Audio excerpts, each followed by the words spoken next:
আপনি কি delay birth certificate অর্থাৎ দেরিতে জন্ম সার্টিফিকেট তৈরি করতে চাইছেন? তাহলে এটাই কিন্তু সেরা সুযোগ, কারণ ইতিমধ্যে পঞ্চায়েতের পক্ষ থেকে একটি বিজ্ঞপ্তি প্রকাশ করা হয়েছে। যে বিজ্ঞপ্তিতে বলা হয়েছে যে এখন আপনি ডিলে বার্থ সার্টিফিকেট কীভাবে তৈরি করবেন, তার জন্য কোন কোন ডকুমেন্ট লাগবে, বিস্তারিত আজকের এই ভিডিওতে জানতে পারবেন। ডিলে বার্থ সার্টিফিকেট তৈরি করার জন্য কোন কোন পদ্ধতি রয়েছে বা কোন কোন ডকুমেন্ট রয়েছে সেটা পঞ্চায়েত থেকে কিন্তু ইতিমধ্যেই কিন্তু প্রকাশ করা হয়ে গেছে। তার অফিসিয়াল বিজ্ঞপ্তি আমি দেখাবো এবং সেখানে কোন কোন ডকুমেন্টের কথা বলা হয়েছে, কীভাবে আবেদন করবেন, বিস্তারিত আজকের এই ভিডিওতে জানতে পারবেন। ভিডিওটি প্রত্যেকের জন্যই গুরুত্বপূর্ণ, অবশ্যই শুরু থেকে শেষ পর্যন্ত দেখবেন। এই গুরুত্বপূর্ণ আপডেটটি সবার আগে পেতে হলে অবশ্যই চ্যানেলটিকে সাবস্ক্রাইব করে রাখবেন। তো চলুন ভিডিওটি শুরু করা যাক। তো দেখুন বন্ধুরা, এই বিজ্ঞপ্তিতে কি বলা হয়েছে পঞ্চায়েত থেকে, না দেরিতে বা ডিলে জন্ম মৃত্যুর সার্টিফিকেটের জন্য আবেদন জন্ম মৃত্যুর 21 দিন পর তারিখ থেকে 3 বছরের মধ্যে কিন্তু আবেদন করতে হবে। তো বিষয়টা বুঝতে পারলেন যে জন্ম মৃত্যুর কিন্তু 21 দিন পর থেকে 3 বছরের মধ্যে কিন্তু আবেদন আপনাদেরকে করতে হবে, ঠিক আছে। তো জন্ম মৃত্যু সার্টিফিকেটের জন্য প্রয়োজনীয় নথি বা ডকুমেন্ট কী কী লাগবে আপনাদেরকে আমি বলে দিচ্ছি। তো দেখুন, এখানে কিন্তু প্রথমে 1 নম্বরে আবেদনপত্রটা লাগবে আপনাদেরকে। একটা আবেদন করতে হবে আপনাদেরকে, একটা আবেদন লিখবেন। প্রথমে কিন্তু 1 নম্বরে আবেদন লাগবে। তারপরে আপনাদের 2 নম্বরে বলা হয়েছে 5 টাকার একটা কোর্ট ফি আর আবেদনপত্রে কিন্তু সাটানো, ঠিক আছে। আপনারা একটা 5 টাকার কোর্ট ফি নিয়ে নেবেন, কিন্তু ওই আবেদনপত্রে কিন্তু সাটিয়ে দেবে, ঠিক আছে। 3 নম্বর কি বলা হয়েছে, 10 টাকার কিন্তু একটা চালান লাগবে। 10 টাকার একটা চালান লাগবে। 10 টাকার চালানটা আপনারা কোথায় পাবেন? না 10 টাকা চালানটা কিন্তু আপনারা গ্রিপস পোর্টালে অনলাইন থেকে কিন্তু আপনারা কাটিয়ে নেবেন, ঠিক আছে। খুব সহজে এর ভিডিও কিন্তু আমাদের দেখানো হয়েছে ইউটিউব চ্যানেলের মাধ্যমে, দেখে নেবেন আপনারা। তো পরবর্তী দেখুন বন্ধুরা, 4 নম্বর কি বলা হয়েছে এখানে, 4 নম্বরে কিন্তু আপনাদেরকে কোর্ট অ্যাফিডেভিট লাগবে একটা, ঠিক আছে। তারপর 5 নম্বরে দেখুন, 5 নম্বরে কিন্তু 1 নম্বর ফর্ম লাগবে। 1 নম্বর ফর্মটা আপনারা কিন্তু পঞ্চায়েত থেকে পেয়ে যাবেন, অথবা আপনি অনলাইন থেকেও ডাউনলোড করে নিতে পারেন, ঠিক আছে। তারপরে পরবর্তী দেখুন 6 নম্বরে কি বলা হয়েছে, প্রধানের কিন্তু একটা ঘোষণাপত্র লাগবে, ঠিক আছে। প্রধানের কাছ থেকে কিন্তু আপনারা গিয়ে একটা ঘোষণাপত্র নিয়ে নেবেন, ঠিক আছে। চলুন পরবর্তী পেজে কি বলা হয়েছে। তো দেখুন বন্ধুরা, এখানে কি বলা হয়েছে পরবর্তী পেজে 7 নম্বরে আপনারা কিন্তু চলে আসুন বন্ধুরা। এই জায়গায় দেখুন আবেদনকারীর ভোটার কার্ডের জেরক্স কিন্তু লাগবে, ঠিক আছে। যিনি আবেদন করছেন তার কিন্তু ভোটার কার্ডের জেরক্স লাগবে, ঠিক আছে। তারপরে 8 নম্বর কি বলা হয়েছে, না বাচ্চার জন্ম তারিখে প্রমাণ লাগবে, অর্থাৎ যে বাচ্চা জন্ম সার্টিফিকেট করতে চাইছেন তার কিন্তু প্রমাণ হিসেবে হাসপাতালের কাগজ লাগবে বা অর্থাৎ পোলিও কার্ড লাগবে, ঠিক আছে। বাচ্চার যে জন্ম হয়েছে, বাচ্চার জন্ম প্রমাণ হিসেবে কিন্তু হাসপাতালে একটা কাগজ লাগবে, ঠিক আছে। ডিসচার্জ ফর্ম, দেখবেন যে হাসপাতালে কিন্তু বাচ্চাকে যখনই ছুটি দেওয়া হয় তখনই কিন্তু একটা ডিসচার্জ ফর্ম দিয়ে দেয়, ঠিক আছে। ডিসচার্জ ফর্মটা লাগবে, ঠিক আছে। তারপরে যদি না থাকে তাহলে কিন্তু পোলিও কার্ড থাকলেও হবে, ঠিক আছে। 9 নম্বরে চলে আসুন 9 নম্বরের পরবর্তী পেজে, বাচ্চার আধার ও রেশন কার্ডে কিন্তু জেরক্স লাগবে, ঠিক আছে।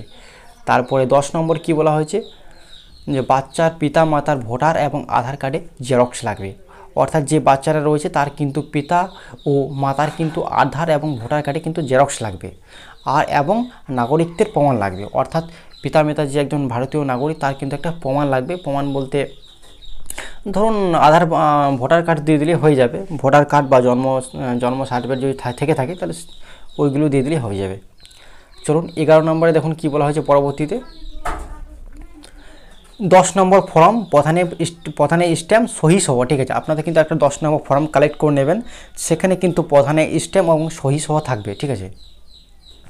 চলুন বন্ধুরা পরবর্তী পেজে কি বলা হয়েছে এখানে দেখুন, এটা কিন্তু বন্ধুরা যারা মৃত, এটা কিন্তু মৃত ব্যক্তির জন্য কিন্তু আবেদনপত্র। মৃত ব্যক্তির জন্য আপনারা কী আবেদন করবেন দেখুন বন্ধুরা, মৃত ব্যক্তির সার্টিফিকেটের জন্য প্রয়োজনীয় নথি বা ডকুমেন্ট কী কী লাগবে তারও কিন্তু সেম। প্রথমে কিন্তু আবেদনপত্র লাগবে, প্রথমে একটা আবেদনপত্র লিখতে হবে।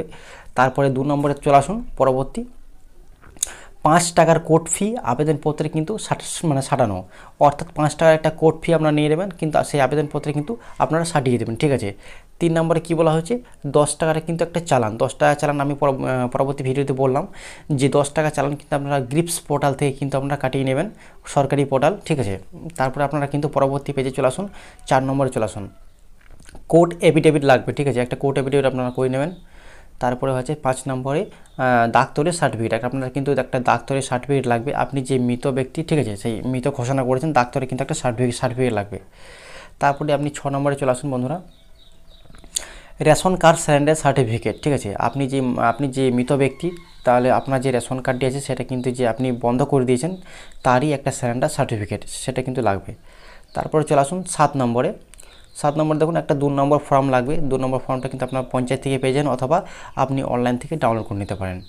তারপরে চলে আসুন 8 নম্বরে বন্ধুরা, 10 নম্বর ফর্ম লাগবে। 10 নম্বর ফর্ম প্রধানে স্ট্যাম্প সহি সহ, 10 নম্বর ফর্মটাতে কিন্তু আপনারা ফিল আপ করে প্রধানে স্ট্যাম্প এবং সহি করে নেবেন, ঠিক আছে। তারপরে 9 নম্বরে কী বলা হয়েছে এখানে, 9 নম্বরে বলা হয়েছে যে প্রধানের ঘোষণাপত্র, অর্থাৎ প্রধানের কাছ থেকে কিন্তু আপনারা একটা ঘোষণাপত্র নিয়ে যাবেন, ঠিক আছে। চলুন পরবর্তীতে কী বলা হয়েছে আমরা কিন্তু দেখে নেব। দেখুন বন্ধুরা, এখানে 9 নম্বরে আপনারা কিন্তু সরাসরি চলে আসুন। 9 নম্বরটা বললাম যে প্রধানের ঘোষণাপত্র লাগবে। 10 নম্বরে দেখুন, 10 নম্বরে আপনাদের বেশি কিছু লাগবে না এখানে, ঠিক আছে। এখানে দেখুন 10 নম্বরে যিনি আবেদন করছেন আবেদনকারীর ভোটার এবং আধার কার্ডের জেরক্স লাগবে, ঠিক আছে। যে মৃত ব্যক্তি মারা গেছেন তার কিন্তু আবেদনকারীর ভোটার কার্ড এবং আধার কার্ডের জেরক্স লাগবে, ঠিক আছে, অবশ্যই আপনারা ওটা দিয়ে দেবেন। তারপরে 11 নম্বরে চলে আসুন বন্ধুরা, শ্মশান ঘাট কসাইয়ের প্রমাণ, আপনি যে মারা গেছেন, ঠিক আছে, শ্মশানে যে দেহটাকে জ্বালানো হয়েছে শ্মশানের ঘাটটায় কিন্তু একটা একটা কিন্তু রসিদ কিন্তু দেওয়া হয়, সেই রসিদের প্রমাণ কিন্তু আপনাদেরকে লাগবে, ঠিক আছে। তারপরে আপনি 12 নম্বরে চলে আসুন, আপনি যে স্থায়ী বাসস্থানের প্রমাণ লাগবে 1971 সালের আগে। আপনি যে একজন স্থায়ী বাসিন্দা, ঠিক আছে, তার কিন্তু 1971 সালের আগে কিন্তু আপনাদের একটা প্রমাণ দিতে হবে। যদি আপনাদের 1971 সালের আগে সরকারি সংস্থার পক্ষ থেকে মানে যদি কোনো রকম কাগজ থেকে থাকে, দলিলপত্র, পর্চা, ঠিক আছে, কোনো রকম খাজনা রসিদ যদি থেকে থাকে সেগুলো কিন্তু আপনারা দিয়ে দেবেন। আর আপনি এখানে চলে আসুন 13 নম্বরে বন্ধুরা, 5 জন স্বার্থীর নাম, মোবাইল নম্বর, আধার নম্বর সহ, অর্থাৎ আপনার গ্রামের 5 জন ব্যক্তির নাম কিন্তু লিখে দেবেন, মোবাইল নাম্বার দিয়ে দেবেন এবং আধার নম্বর সহ, ঠিক আছে। 5 জন ব্যক্তি গ্রামের মোবাইল নম্বর, আধার নম্বর সহ কিন্তু লিখে দেবেন। তারপরে 14 নম্বরে কী বলা হয়েছে, মৃত ব্যক্তির কিন্তু নাগরিকত্বের প্রমাণ কিন্তু আপনারা দিয়ে দেবেন। মৃত ব্যক্তি যদি ভোটার কার্ড দিলেই কিন্তু বেশিরভাগ ক্ষেত্রে হয়ে যায়, তো ভোটার কার্ডটা দিয়ে দেবেন, ঠিক আছে, ভোটার কার্ড দিয়ে দেবেন। বলবো যে তার সঙ্গে আপনারা অবশ্যই জন্ম সার্টিফিকেট থাকলে জন্ম সার্টিফিকেট দিয়ে দেবেন, রেশন কার্ড দিয়ে দেবেন। এইগুলোতেই কিন্তু ভোটার কার্ডে আপনি যে ভারতীয় নাগরিক তো সেটা কিন্তু প্রমাণ হয়ে যাবে, ঠিক আছে। তো বন্ধুরা আজকে আপনারা যে জন্ম মৃত্যু সার্টিফিকেট আপনারা কীভাবে বের করবেন বা কীভাবে আপনাদেরকে আবেদন করতে হবে সেই বিষয়ে কিন্তু সম্পূর্ণ খুব সহজ সরল ভাষায় কিন্তু আপনাদেরকে আমি বুঝিয়ে দিলাম। বলবো বন্ধুরা, ভিডিওটি আপনাদের যদি ভালো লেগে থাকে তো অবশ্যই চ্যানেলটিকে সাবস্ক্রাইব করে রাখবেন এবং বেল আইকনটি প্রেস করে রাখবেন সবার আগে আপডেট পাওয়ার জন্য। তো আজকের ভিডিওটি বন্ধুরা এই পর্যন্ত ছিল। Thank you.